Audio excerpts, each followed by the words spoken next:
Ya, kita ajak Anda saudara untuk melihat bagaimana situasi terkini penghitungan lingkaran survei Indonesia DNIJA. Saat ini sudah ada sekitar 76,35% suara yang masuk. Masih unggul pasangan 01 54,73%.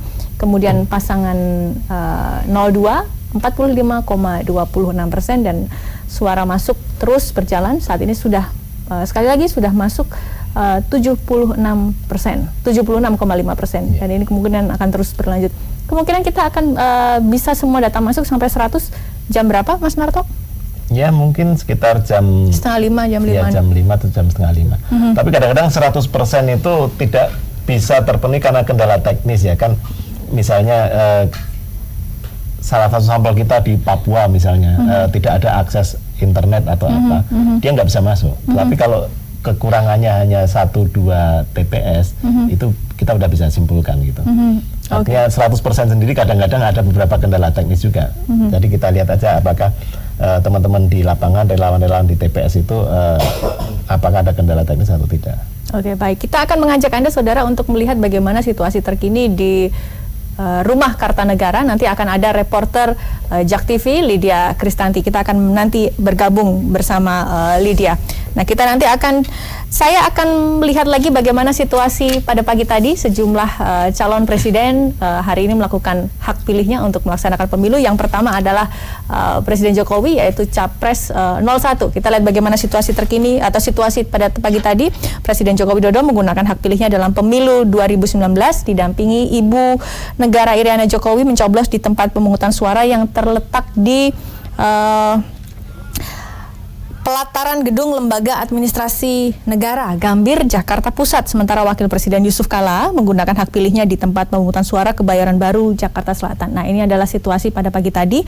Presiden Jokowi menggunakan hak pilihnya dalam pemilu 2019 didampingi Ibu Negara Iriana mencoblos di tempat pemungutan suara. Kemudian usai mencoblos, Presiden Jokowi mengaku lega telah menggunakan hak pilihnya dalam pemilu 2019. Jokowi yang didampingi istrinya meminta agar semua pihak sabar menunggu hasil penghitungan suara. Sementara itu, Wakil Presiden Yusuf Kala juga menyalurkan hak pilihnya di tempat pemungutan suara 004 atau TPS 004 Kelurahan Pulo, Jakarta Selatan, didampingi istri Ibu Mufidah Kala serta anak dan juga cucu. Kemudian usai mencoblos, Yusuf Kala mengaku yakin pemilu serentak berjalan aman. Ia berharap tingkat partisipasi pemilih mencapai 75%. Ya, ini adalah Pak Jokowi. Kemudian Pak Yusuf Kala juga mencoblos di Kelurahan Pulo, Jakarta Selatan. Lalu bagaimana dengan pencoblosan yang dilakukan oleh calon presiden nomor urut 02? Prabowo Subianto mencoblos di TPS 041 Kampung Curug, Bojongkoneng, Babakan Madang, Bogor, Jawa Barat. Tadi hasil penghitungan sudah keluar, tampaknya menang telak Pak Prabowo di TPS-nya. Prabowo berharap perhelatan Pilpres kali ini berlangsung sportif demi menciptakan pemilu damai dan tanpa kecurangan. Capres nomor urut 02 Prabowo Subianto didampingi Wakil Ketua Partai Gerindra Fadlizon melakukan pencoblosan di Bojongkoneng, Babakan Madang, Bogor, Jawa Barat Rabu pagi. Selain dikawal ketat saat memasuki tempat pemungutan suara, puluhan orang berteriak memberikan dukungan kepada Prabowo. Usai mencoblos, Prabowo meminta perhelatan Pilpres kali ini dapat berlangsung sportif, mirip tanding sepak bola, dan berharap penyelenggaraan pemilu dapat berjalan damai dan adil. Selanjutnya, rombongan Prabowo langsung bertolak ke Jakarta untuk memantau di lokasi rumah pemenangan. Oke, baik. Kemudian kita akan lihat lagi bagaimana pemilu yang dilaksanakan oleh calon wakil presiden nomor urut 1, yaitu Pak Ma'ruf Amin. Pak Ma'ruf Amin menggunakan hak pilihnya di tempat pemungutan suara Lorong 27 Koja, Jakarta Utara, didampingi istri dan juga anak. Sedangkan calon wakil presiden nomor urut 02 Sandiaga Uno menggunakan hak pilihnya juga di Jakarta. Calon wakil presiden nomor urut 01 Ma'ruf Amin menggunakan hak pilihnya di tempat pemungutan suara Lorong 27 Koja, Jakarta Utara, didampingi istri dan anaknya. Usai mencoblos, Ma'ruf Amin mengaku senang dengan proses pencoblosan kali ini karena mendapatkan dukungan dari warga sekitar. Ia meyakini akan menang telak di TPS-nya dengan raupan suara mencapai 90%, namun Ma'ruf Amin enggan berspekulasi terkait dengan hasil pemilihan secara nasional dan meminta untuk menunggu pengumuman hasil penghitungan suara yang resmi.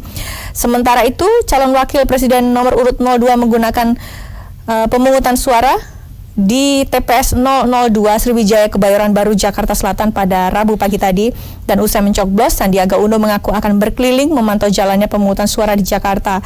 Dirinya optimis akan menang dalam Pilpres 2019 ini, dan Sandi juga meyakini pemungutan suara akan berjalan aman tanpa adanya gangguan. Oke, kalau kita berbicara masalah pemilihan presiden, semua orang rata-rata sudah banyak tahu siapa yang akan dipilih, 01, 02. Tapi ketika tadi saya pemilu harus dibuka calon DPR RI, oke, itu ada beberapa orang, oh ini yang sering masuk TV, kita biasanya kadang kenal, oh ini wajahnya familiar. DPRD provinsi, DPRD kabupaten kota, nyaris kita tidak terlalu banyak mengenal. DPD apalagi, biasanya kadang kalau nggak kuat biayanya untuk kampanye, kita bahkan tidak mengenal ini siapa-siapa namanya. Saya ke Mas Ari dulu. Mas, apa yang bisa dikoreksi dari pelaksanaan pemilu sekarang dengan banyaknya pemilih yang kadang bingung, ini siapa ya nanti yang saya coblos ya untuk di pileg ini? Ya, saya mungkin kalau persoalan itu saya mungkin melihatnya secara pribadi. Kadang yang membuat saya heran itu kan ketika melihat kampanye-kampanye ini kan kesulitan caleg ketika pemilu dilaksanakan bersamaan dengan pemilihan presiden itu adalah mereka kesulitan kalau misalnya partainya itu tidak dapat kotel efek. Jadi mereka harus mati-matian sendiri untuk mengkampanyekan itu. Itu satu. Yang kedua, biasanya isu pileg itu kan isu representatif. Isu representatif. Masyarakat lebih banyak terfokus pada isu-isu pilpres. Jadi kadang isu pileg itu tidak diperhatikan. Nah, itu yang membuat caleg-caleg punya kendala yang sangat besar ketika harus mensosialisasikan dirinya. Apalagi yang harus disosialisasikan ketika isu representatif tenggelam sama isu pilpres. Jadi yang paling banyak digunakan adalah isu-isu figur. Muncullah foto di mana-mana, walaupun di kertas suara gak ada foto, tapi pasang foto-foto, muncullah foto-foto caleg yang kreatif-kreatif. Bahkan ada yang kelewatan kreatif. Ada yang sampai jungkir balik lah apa segala macam. Ini demi menarik atensi masyarakat. Karena mereka harus mengejar itu dulu kan. Saya nggak mungkin dipilih kalau nggak dikenal sama masyarakat. Jadi saya harus buat masyarakat kenal saya dulu. Oke. Kalau melihat apa yang disampaikan oleh Mas Ari, apa yang harus bisa diperbaiki untuk pemilu ke depan? Medianya kah? Ataukah mungkin bisa-bisa media kita yang kurang memberi ruang kepada caleg di daerah? Atau apa? Atau mungkin justru mereka kampanyenya bisa dikatakan cenderung stagnan sehingga kemudian masyarakat tidak tertarik? Saya melihat mungkin ini karena pengalaman pertama ya. Ini mungkin karena pengalaman pertama kita melaksanakan 5 pemilu satu hari. Jadi kita masih terbawa suasana pemilu yang lalu. Di pemilu yang lalu itu kan terpisah antara pileg dan pilpres. Dan secara subjektif juga saya masih melihat itu, bahwa dengan sistem proporsional terbuka di mana masyarakat melihat nama-nama, ini akan semakin sulit mensosialisasikan, mengkampanyekan diri sendiri ketika ada pilpres. Ini kendala besar.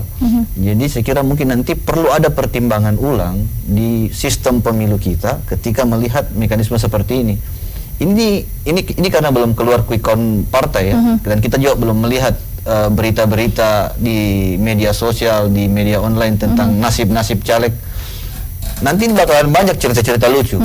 Kenapa? Karena orang pasti terfokus sama cerita lucunya, bukan pada isu-isunya. Oke, baik. Saya ke pelakunya langsung. Mas Pipin ini kan pada pemilu ini juga nyalek ya? Betul. Di dapil mana Mas Pipin? Saya di Purwakarta, Karawang, Bekasi. Oke, Mas Pipin. DPR RI Jabar 7. Oke, Mas Pipin, kalau tadi saya lihat di TPS saya tadi nyoblos, banyak ibu-ibu tuh datang gitu kemudian melihat TPS, ini siapa yang mau saya coblos ya? Mereka, kalau DPR RI mereka rata-rata tahu gitu. Kadang biasanya mereka akan mencoblos orang-orang yang mungkin sering lihat di acara talk show gitu. Oh ya, saya lihat di TV. Tapi ketika kemudian provinsi, kemudian kota kabupaten, DPD, mereka sama sekali tidak punya ide siapa yang akan dipilih.